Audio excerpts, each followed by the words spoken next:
Assalamualaikum warahmatullahi wabarakatuh. Nama saya Sasrato Sandar Beni dengan NIM 23110082. Saya akan mempresentasikan pada tugas mata kuliah metode penelitian hukum tentang tema pengabaian nafkah anak pasca perceraian berdampak fatherless bagi anak, perspektif hukum Islam dan hukum positif. Nah, Studi kasus Kecamatan Rajek, Kabupaten Tangerang. Ke-1, latar belakang masalah. Nah, penelitian ini dilatar belakangi oleh adanya fenomena pengabaian nafkah anak pasca perceraian di Kecamatan Rajek, Kabupaten Tangerang yang berdampak pada munculnya generasi fatherless atau generasi tanpa peran sosok sang ayah. Nah, perceraian yang merupakan pembubaran perkawinan melalui proses hukum seringkali mengakibatkan ayah tidak memenuhi kewajiban nafkah dan kasih sayang terhadap anak. Nah, padahal dalam hukum Islam, pemeliharaan dan pemenuhan nafkah anak adalah bagian daripada hakikat perkawinan. Pengabaian nafkah ini tidak hanya berdampak pada masalah ekonomi sang anak, tetapi juga menyebabkan anak kehilangan peran ayah, yakni fatherless, yang berdampak dapat mempengaruhi psikologis serta akhlak atau perilaku sang anak. Nah, di Kecamatan Rajek masih banyak seperti kasus KDRT dan perselingkuhan yang menjadi penyebab perceraian yang pada akhirnya berdampak pada sang anak, terutama pada pengabaian nafkah anak sehingga berdampaknya fatherless. Dan ada faktor-faktor yang menyebabkan ayah mengabaikan nafkah anak lain.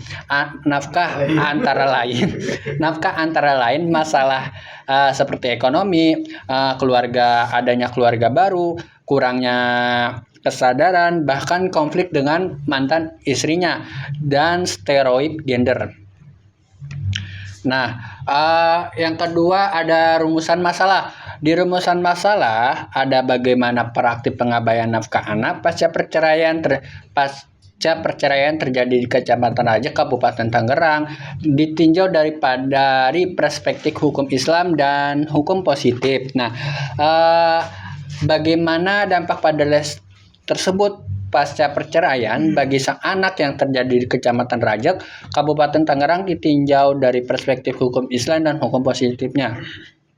Nah, yang ketiga ada tujuan penelitian. Nah, pada tujuan penelitian ini diantaranya untuk mengetahui serta menganalisis praktek pengabaian nafkah anak pasca perceraian di Kecamatan Rajek, Kabupaten Tangerang dari perspektif hukum Islam dan hukum positif. Nah, untuk mengetahui dan menganalisis dampak fatherless bagi anak pasca perceraian di Kecamatan Rajek, Kabupaten Tangerang dari perspektif hukum Islam dan hukum positif. Nah, yang keempat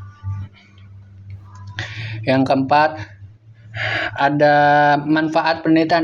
Pada manfaat penelitian ini terbagi daripada manfaat teoritis, manfaat praktis. Nah, pada manfaat teoritis itu ada memberikan kontribusi pada pengembangan ilmu hukum keluarga Islam, khususnya mengenai konsep nafkah serta fatherless pasca perceraian. Nah, serta menambahkan pemahaman mengenai pengabaian nafkah anak pasca perceraian yang bisa berdampak fatherless bagi sang anak. Nah, untuk manfaat praktisnya menjadi bahan edukasi serta wawasan bagi masyarakat dalam memahami dampak pengabaian nafkah anak pasca perceraian.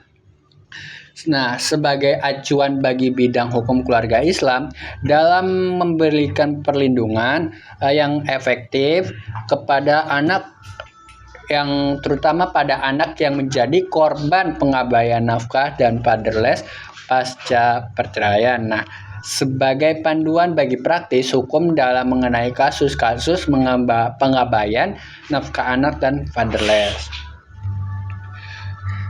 Ada yang kelima, ada studi studi penelitian terdahulu, yakni 5 skripsi terdahulu dalam 5 tahun terakhir.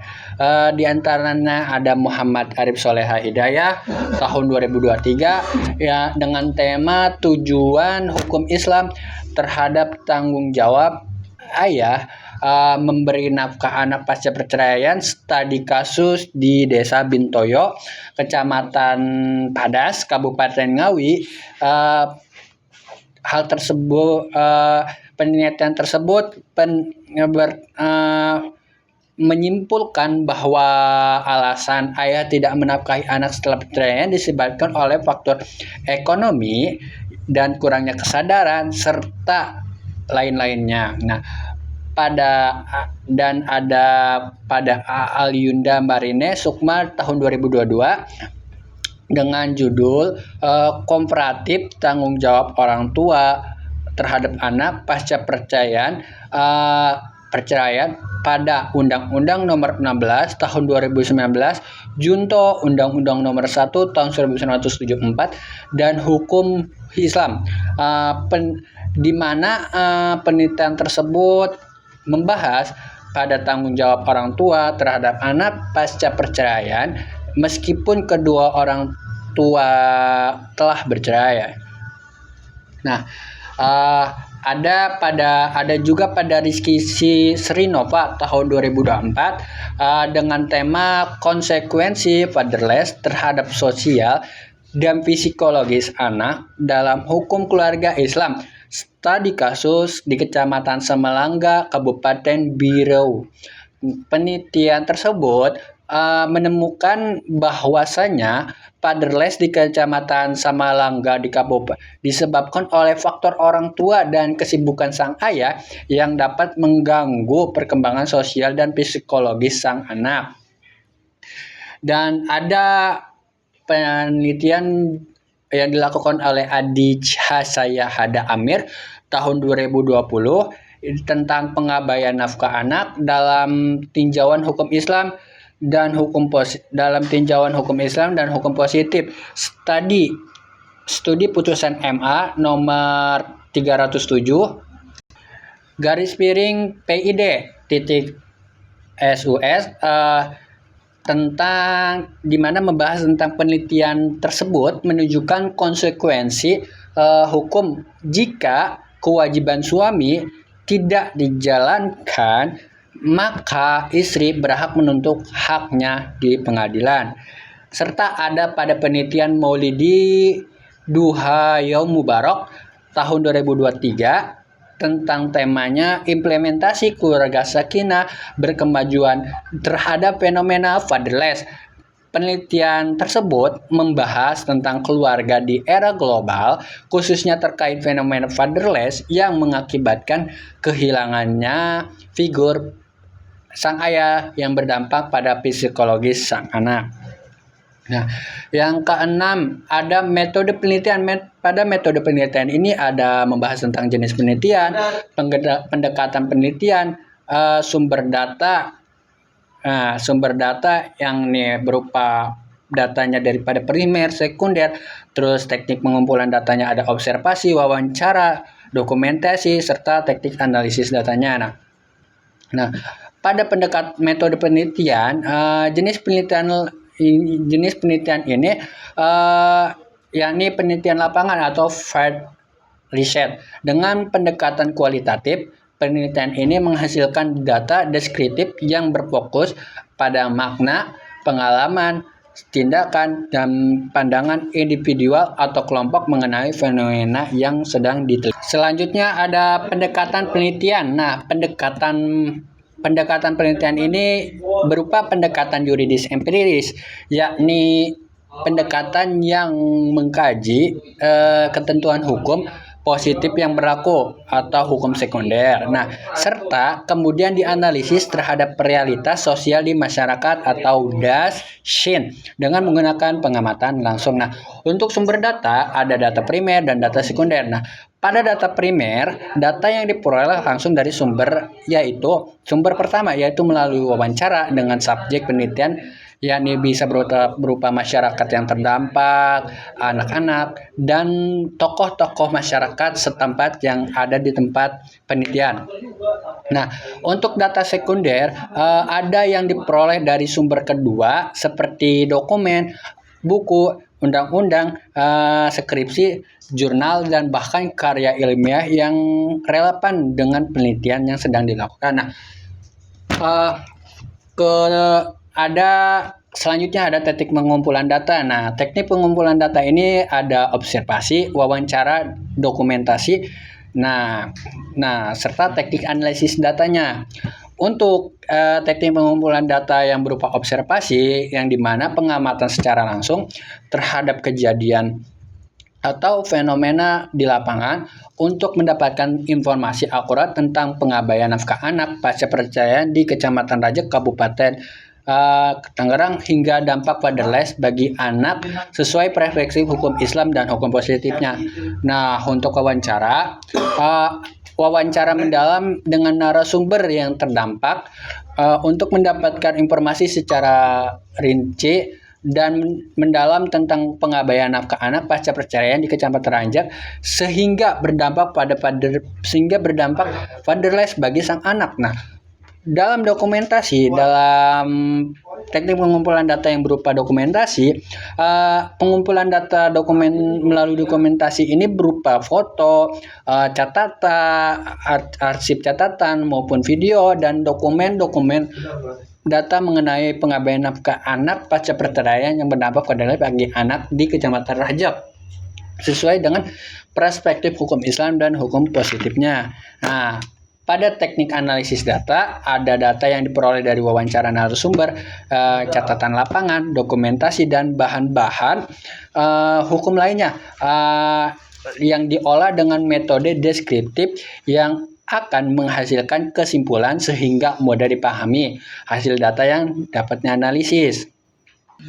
Nah, selanjutnya ada kerangka pemikiran. Nah, pada kerangka pemikiran ada penelitian ini didasarkan pada kerangka pemikiran yang mengintegrasikan konsep hukum Islam dan hukum positif mengenai nafkah anak pasca perceraian. Nah, dalam hukum Islam, nafkah anak merupakan kewajiban mutlak yang harus dipenuhi oleh sang ayah, meskipun perkawinan telah berakhir. Kewajiban ini didasarkan pada dalil-dalil Al-Quran dan serta hadis yang menekankan pentingnya memelihara dan melindungi anak.